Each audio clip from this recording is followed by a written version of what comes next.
Hey, Tony Cardinali here, CrossCountry Mortgage. Quite a roller coaster this week in mortgage rates and the mortgage market. We did see some improvement yesterday when we got that CPI report, the Consumer Price Index.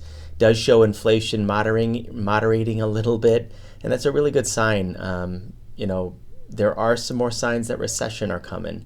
And while nobody likes recessions for sure, rates really do like recessions, mortgage rates especially. So we might expect to see mortgage rates fall pretty soon, if not before the end of the year, but perhaps next year and even in the summer.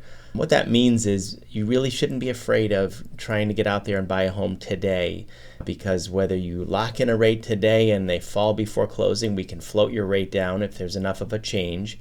And if that's not the case and you do close with maybe a higher rate than the future holds, remember you can always refinance. After 6 months, we can refinance your loan to a lower interest rate. And we'll keep in touch with you about that. So don't be afraid of being out there shopping right now. Find the right home. The property is what matters right now. And it is very possible that house prices can continue climbing. The Case-Shiller Index is predicting at least a 4% improvement in house prices over the year coming next year. So they do expect house prices to continue climbing. We think it's going to be worse than that. We in the mortgage business do see this shortage in housing, so we think house prices will probably climb even more next year. So if you can get in now, get in now. We'll refinance you later. Find the right home, and happy home shopping. I hope this helps. We'll see ya.